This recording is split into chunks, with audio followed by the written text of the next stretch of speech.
In 1972 to 1974 in Washington, D.C., a quiet summer night, a locked office, a break-in, and a crime so explosive that would destroy a presidency.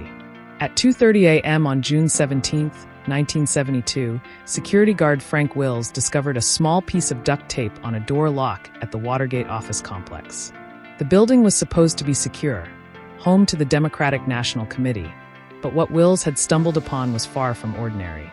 It was the beginning of a case that would unravel the most powerful office in the world. Investigators first thought it was a burglary gone wrong, but then they found eavesdropping equipment, thousands in cash, and links to high-level political operatives. The more they pulled, the more the thread unraveled, until the secret life of a sitting U.S. president came into view. What could possibly drive a team of former intelligence agents to spy on a political office? Was the president merely unaware, or was he the mastermind of a criminal conspiracy? In Watergate Office Complex, 2600, Virginia Avenue Northwest, Washington, D.C. 0 June 17, 1972. Case name United States versus Liddy et al. 5 men arrested at the scene: James McCord, Frank Sturgis, Eugenio Martinez, Virgilio Gonzalez, and Bernard Barker. Their goal? Install wiretaps, copy documents, and gather intelligence on Democratic leadership. But who sent them? The suspects were soon linked to CREEP, the Committee to Re-elect the President, and its operative G. Gordon Liddy. One of the burglars had an address book with H. Hunt W.H. Howard Hunt, White House consultant, scribbled inside. The evidence pointed not toward thieves, but toward political sabotage. What were they looking for? And who else knew? Enter two unlikely heroes, Bob Woodward and Carl Bernstein, young reporters at the Washington Post. Assigned to the burglary story, they began asking questions the authorities wouldn't. Using anonymous sources, particularly one named Deep Throat, they uncovered financial connections between the burglars and CREEP. These weren't isolated events. There were slush funds. There were dirty tricks. There were attempts to sabotage Democrats across the country. One name began surfacing over and over again: Richard Nixon. Why would the White House need illegal surveillance against a rival party? As investigators and the press closed in, the Nixon administration launched a coordinated campaign to bury the truth. Hush money was paid to the burglars. The CIA was ordered to mislead the FBI. Documents vanished. Testimonies were coached. This was more than obstruction. This was criminal enterprise. Attorney General John Mitchell, Chief of Staff H.R. Haldeman, Domestic Affairs Advisor John Ehrlichman, all implicated. And yet Nixon stood firm, publicly denying any knowledge. Then came the bombshell.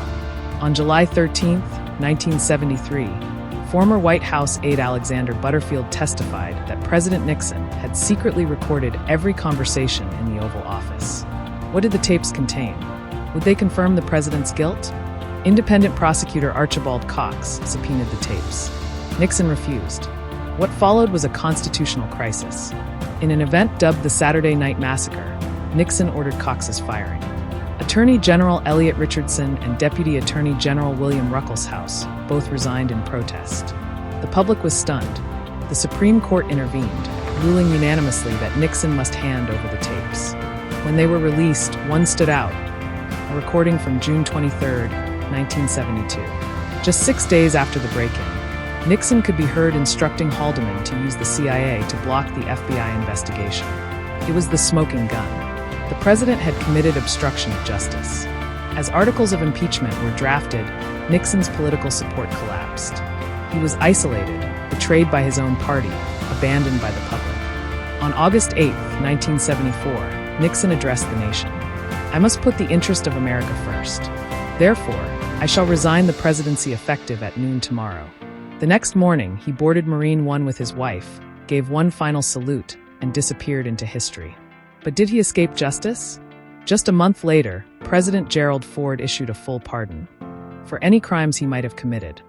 The decision sparked outrage. For many Americans, the wound had barely begun to heal. Richard Nixon was a man shaped by hardship. His early life was marked by poverty, loss, and emotional isolation.